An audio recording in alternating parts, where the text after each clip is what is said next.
विधानसभा में बजट की घोषणा तो दिया कुमारी ने कर दी है। दिया कुमारी वित्त मंत्री के तौर पर घोषणा कर दी, लेकिन सदन में जब सचिन पायलट वसुंधरा राजे नहीं पहुंची, उसको लेकर चर्चाओं का दौर शुरू हो चुका है।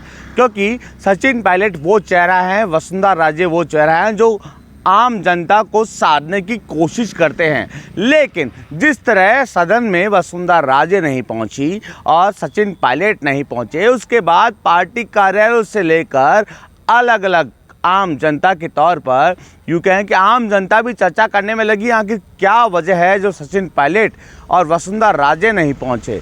आपको बता दें कि लोकसभा चुनाव पास में है। लोकसभा चुनाव को लेकर अलग अलग मंथन तो दोनों ही पार्टियां करने में लगी है, लेकिन जिस तरह सचिन पायलट और वसुंधरा राजे नहीं पहुंची, उसके बाद चर्चाओं का दौर शुरू हो गया।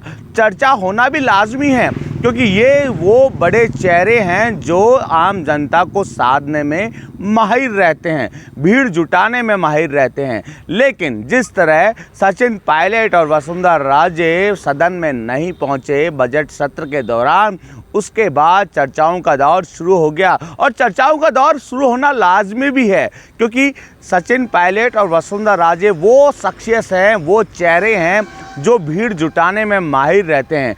क्या आला कमान से सचिन पायलट और वसुंधरा राजे की नाराज़गी है? इसको लेकर भी चर्चाएं शुरू हो चुकी है।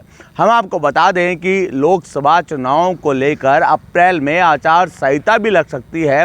आचार संहिता लगने से पहले शीर्ष नेतृत्व चाहता है कि दोनों बड़े चेहरे का नाम हम इसलिए ले रहे हैं क्योंकि सचिन पायलट और वसुंधरा राजे वो बड़े चेहरे हैं जो भीड़ जुटाने में माहिर रहते हैं, और शीर्ष नेतृत्व कहीं ना कहीं इन पर विश्वास जताता है।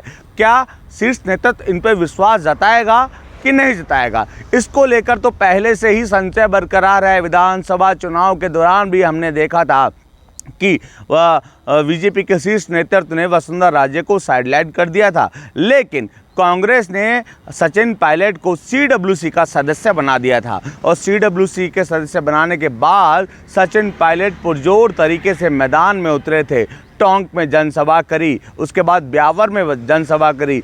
अब सचिन पायलट को क्या लोकसभा में बड़ी जिम्मेदारी दी जाएगी या वसुंधरा राजे को बड़ी जिम्मेदारी दी जाएगी, इसको लेकर भी संशय बरकरार है। लेकिन जिस तरह बजट सत्र था, भजनलाल सरकार का पहला बजट सत्र था, उसमें वसुंधरा राजे और सचिन पायलट मौजूद नहीं रहे, इसको लेकर कयास लगाने शुरू हो गए। यूँ कहें कि मंथन शुरू हो गया कि आखिर क्यों दोनों नहीं आए। दोनों ही बड़े चेहरे हैं, युवाओं को साधने में दोनों ही माहिर रहते हैं, लेकिन दोनों ही चेहरे जब नहीं आए, इसके बाद पार्टी कार्यालयों में तो चर्चा शुरू हो गई, आम जनता में भी चर्चा शुरू होगी। आखिर क्या वजह है, क्या नाराज़गी है दोनों की पार्टी के शीर्ष नेतृत्व से? हालांकि शीर्ष नेतृत्व की ओर से कोई बयान सामने नहीं आया, प्रदेश नेतृत्व की ओर से भी कोई बयान सामने नहीं आया। बहरहाल देखने वाली बात ये होगी, क्या लोकसभा चुनाव में, क्योंकि सचिन पायलट को तो छत्तीसगढ़ का प्रभारी बना दिया गया है।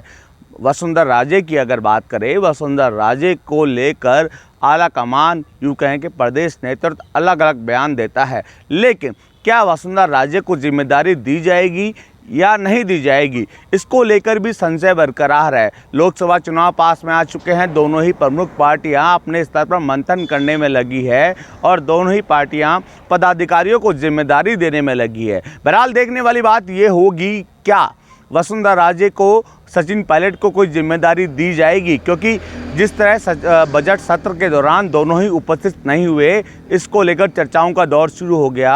अब इन चर्चाओं का दौर थमने का नाम नहीं ले रहा है। चर्चाओं का दौर कैसे ख़त्म होगा, पार्टी कार्यालय क्या मतभेद और मनभेद ख़त्म करने का काम करेगी, इसको लेकर भी चर्चाएं शुरू हो चुकी है। बहरहाल देखने वाली बात ये होगी कब ये चर्चाएं ख़त्म होगी।